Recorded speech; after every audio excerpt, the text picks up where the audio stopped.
Hello everybody, welcome to my channel. This looks awfully weird to start a video with, but it is a 3D card, so hard to show on a 2D video, but it's a 3-step easel card.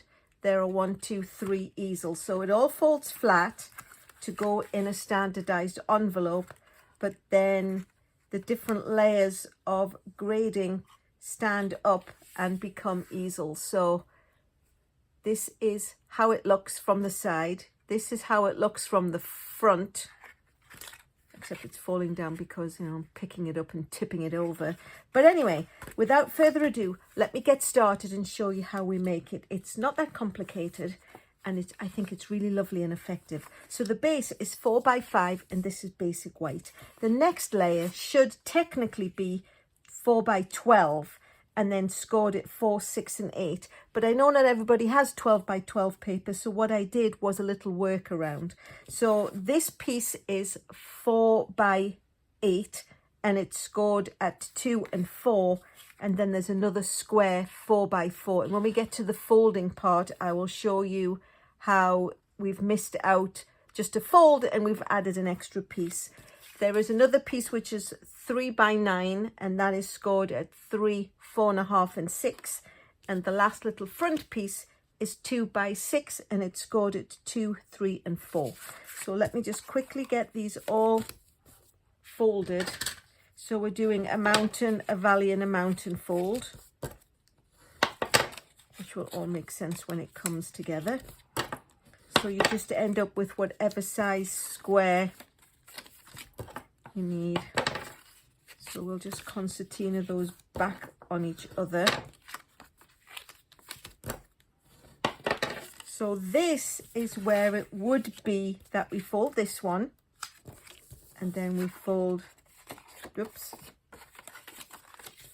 the next fold, and then the other one back on itself. However, what you do to make it be the stand up is you stick it to itself, so it stands up like this. This is how it would look. So instead of just being folded, I'm actually going to stick it into place so it will stand up on its own self. And these ones, we are going to stick one each of them down. So when you stick this one down, it's going to become an easel. Actually, let me just go ahead and do it. It's perhaps a little bit easier. Whoops. So in one of the folds, we are just going to fold it over and stick it to itself. So now you'll see it becomes the little easel part. And again, the same with the middle one. We put glue on the first skinny section and just stick it to itself. So now it makes that lovely triangle fold. And then this one, instead of folding this over and sticking it to itself, we are just going to put the adhesive on here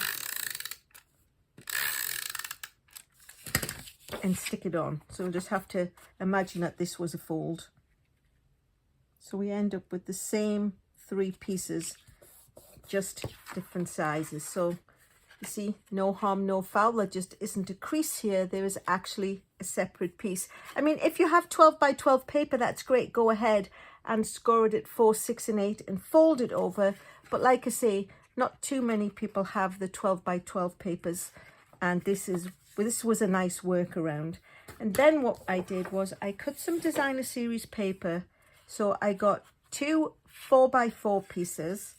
I've got 2 3 by 3 pieces, and I've only got 1 of the 2 by 2 because this one is going to be the front, and we're just going to cut some flowers to put on. So what I need to do is go ahead. I'm actually going to bring in my silicone mat because there's an awful lot of gluing to the edges to make sure they stick, because they're not layered size. They're actually the same size as the piece of paper. I want to make sure that I tuck them right in. So I'm going to put this right up against the fold. Whoops. and it may be that it leaves little overhangs, so I'll just bring, oh, I didn't put that on very straight at all, did I? There won't be an overhang perhaps if I did it properly. Let me just quickly peel that off, causing havoc as I go. It's a good job it's going to stick down fully, isn't it? So let me just put another little bit of adhesive. Pardon, what's it they normally say when they're doing construction? Pardon our appearance while we are improving the situation. Well, I think that's what I'm doing here. So put it in and fold it down, and if there is any overhang, you can just take your snips and cut any off. It will just be sort of, you know, a hair's breadth, but if we can make it look nice, why would we not want to do that? And then this will fold on as usual. So the ones that have two pieces, I'm going to put some flowers at the top on the front, and then the other side I am going to put in the bottom,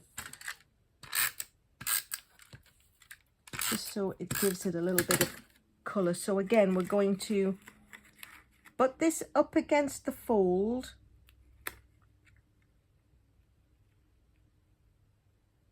and line it up neatly with the edges and press it down. And if there is any overhang, which actually in this case there was not, and then we can put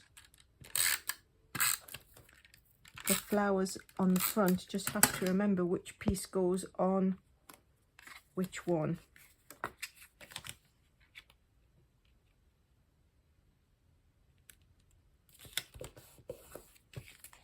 So again, we've got a lovely easel waiting to happen. And then last but not least, we'll do the big one. So we will,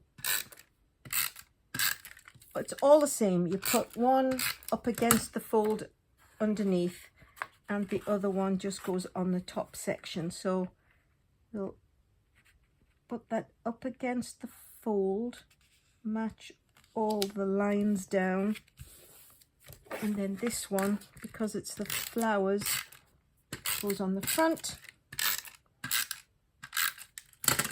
And then let me just see if there's any particular orientation. I don't think there particularly is, but if you're using a designer series paper, you'll need to remember to make it face the right way up. The good thing about this lovely Unbounded Beauty paper is that it's very busy in all directions. So there we have the last easel to make the patterns.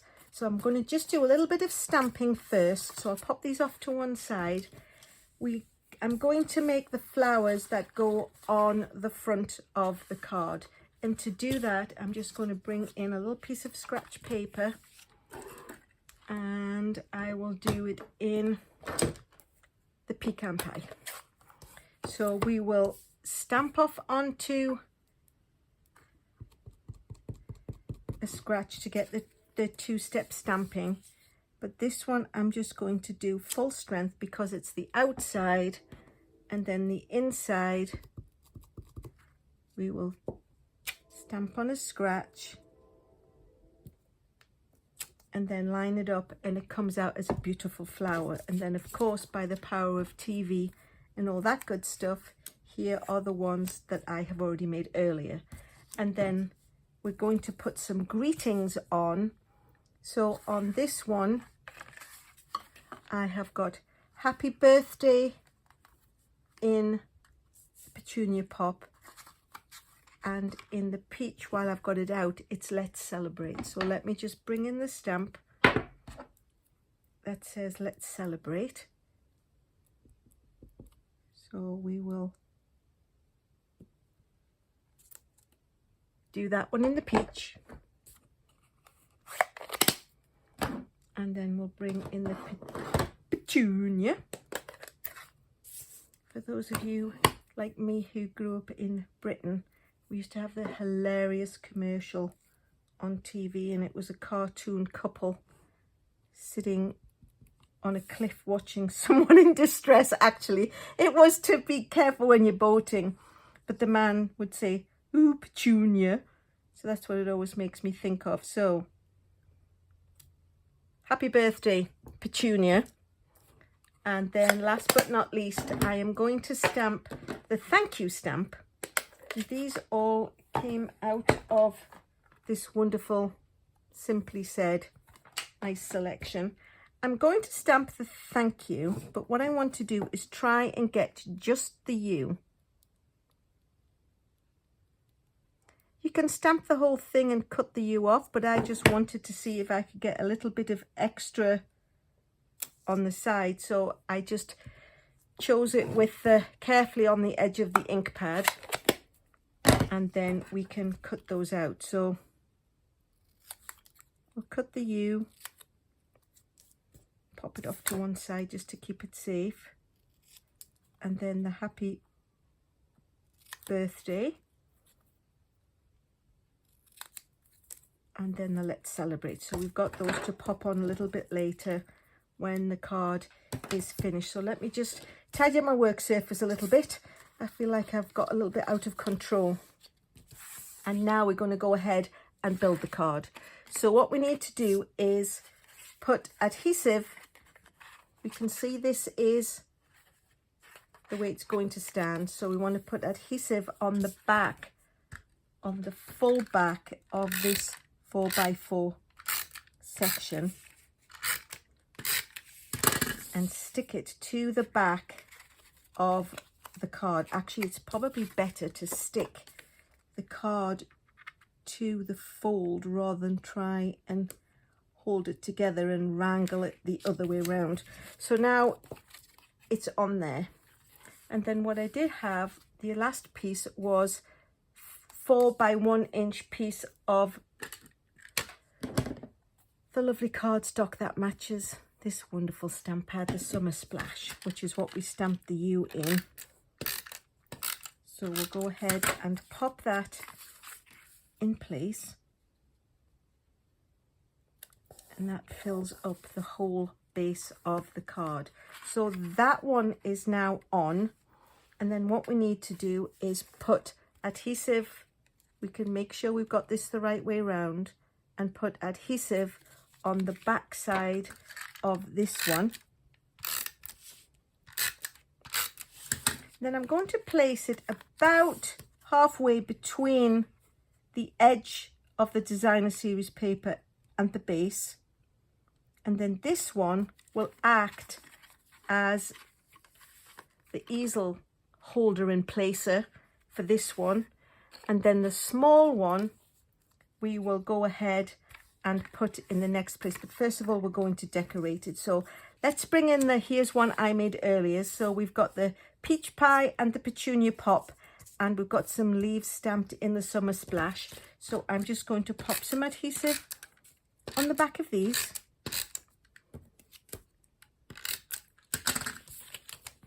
Make sure we've got this looking the right angle, and then we will pop one to this side. Oops, that one's a little bit upside down. One like that, and pop the leaves in so they fill that space. And now what we can do is put adhesive on the back of here, and then we're going to put this all the way down to the front of the card. But this one, of course, doesn't have another layer in front of it. So what we'll do is we'll take the U that we stamped, put some adhesive on there,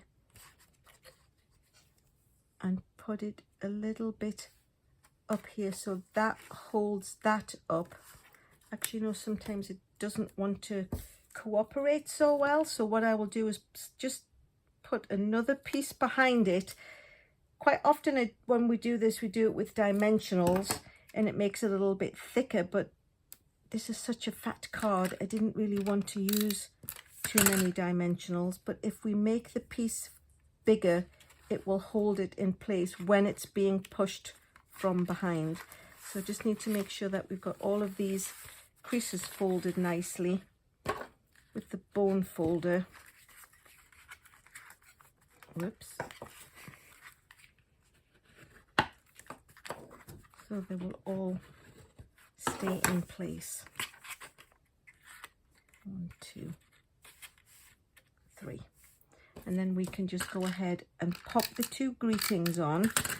So we'll put happy birthday. And what I'm going to do is I'm going to line them up so I know that they're far enough down, but they're not too far down that they will be obscured by this edge.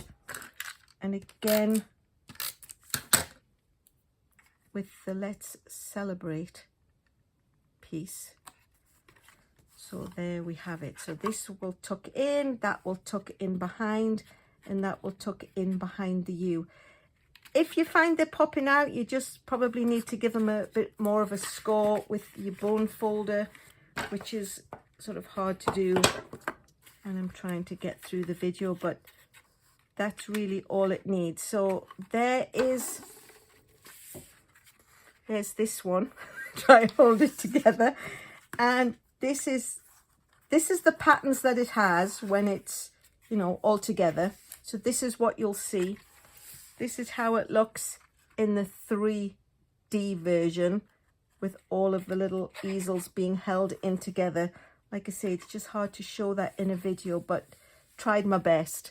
So as always, the directions and dimensions will be on my blog, so you can pop over there and see all the measurements and all that good stuff.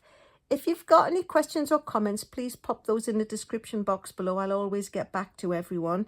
If you like what you've seen, please consider subscribing. Give me a thumbs up. I always like thumbs up. And last but not least, thanks so much for watching.